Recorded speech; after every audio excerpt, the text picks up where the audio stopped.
अब हम सब चतुर्भुज शब्द से परिचित हो चुके हैं और हम जानते हैं कि एक चतुर्भुज की 4 भुजाएं तथा 4 कोण होते हैं। अब सोचिए कि अगर हमें एक चतुर्भुज ABCD दिया हुआ है तो हम उसके कोणों का योग कैसे पता करेंगे? यह पता लगाने के लिए हम एक गतिविधि करेंगे। इस गतिविधि को करने के लिए हमें निम्नलिखित सामग्री चाहिए: गत्ता, सफेद कागज, ट्रेसिंग पेपर, कैंची, रंग बिरंगे कागज, चांद, गोंद और रंगीन स्केच पेन्स। इस गतिविधि से हम यह पता लगाएंगे कि चतुर्भुज के कोणों का योग 360 डिग्री होता है। सबसे पहले एक गत्ते का एक टुकड़ा लीजिए और उस पर किसी भी आकार का चतुर्भुज बनाएं।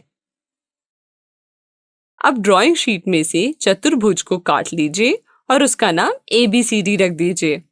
अब हम उसे गोंद की सहायता से उस गत्ते पर चिपकाएंगे। अब चतुर्भुज ABCD में से कोण A, कोण B, कोण C और कोण D को चित्र के अनुसार काट लीजिए।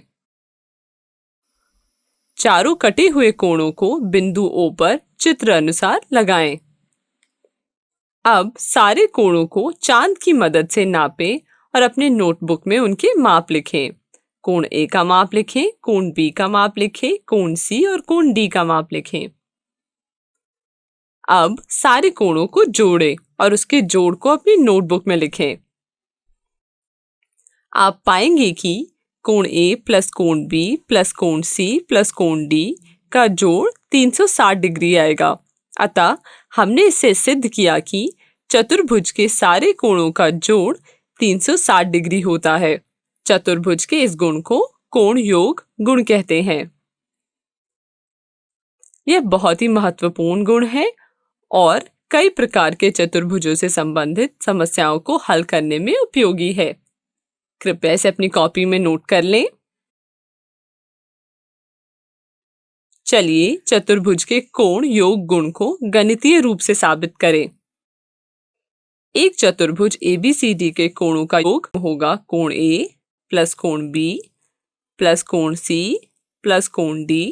लेकिन हमें अभी भी कोई मापन नहीं दिया गया है, तो हम इसे पता कैसे करेंगे? क्योंकि हम त्रिभुजों से अच्छी तरह परिचित हैं, तो चलिए इसे 2 त्रिभुजों में तोड़ते हैं।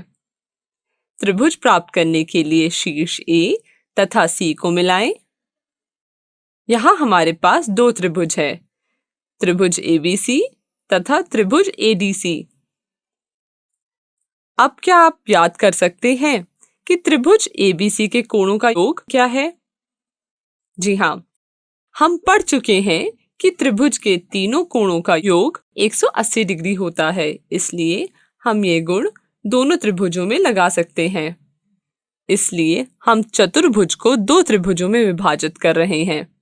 अब हम त्रिभुज का ये गुण चतुर्भुजों के कोणों के योग को पता करने के लिए करेंगे। प्रमाण शुरू करने से पहले आइए कोणों के नामकरण को समझें। यहाँ हम देख सकते हैं कोण A को विकर्ण AC द्वारा 2 भागों में विभाजित किया जाता है। अगर हम सिर्फ चित्र में दर्शाए गए कोण को ही दिखाना चाहते हैं तो हम इसे कैसे लिखेंगे? हम इसे कोण DAC या कोण CAD की तरह लिख सकते हैं। अगर हमें ये कोण को दिखाना है तो हम इसे कोण CAB और कोण BAC लिख सकते हैं। अगर हम सिर्फ कोण A लिखें तो इसका अर्थ है कि हम कोण का दोनों भाग ले रहे हैं। चलिए अब प्रूफ शुरू करते हैं। त्रिभुज ADC में कोण DAC जमा कोण ACD जमा कोण D बराबर 180 डिग्री है। इसको हम पहला समीकरण मानेंगे। त्रिभुज ABC में कोण CAB जमा कोण BCA जमा कोण B 180 डिग्री है। इसे हम दूसरा समीकरण मानेंगे। अब हम समीकरण 1 तथा 2 का योग करेंगे, क्योंकि त्रिभुज ADC तथा त्रिभुज ABC को जोड़ने पर हमें एक चतुर्भुज ABCD प्राप्त होता है। यह कुछ इस प्रकार दिखेंगे। समीकरण 1 तथा 2 के योग करने पर सबसे पहले हम बाएं तरफ के समीकरण को एक तरफ लिखेंगे। अब हम दाएं तरफ के समीकरण को एक तरफ लिखेंगे। यह समीकरण 3 है। तो हमें प्राप्त होता है कोण DAC प्लस कोण ACD प्लस कोण D प्लस कोण CAB प्लस कोण BCA प्लस कोण B बराबर 180 डिग्री प्लस 180 डिग्री, जो कि एक तीसरा समीकरण है। अब ध्यान से देखिए, कोण DAC और कोण CAB बराबर है कोण A के, और कोण DCA प्लस कोण BCA बराबर है कोण C के। तो हमें प्राप्त होता है कोण A जमा कोण C जमा कोण D जमा कोण B बराबर 360 डिग्री। एक चतुर्भुज के कोणों का योग 360 डिग्री होता है।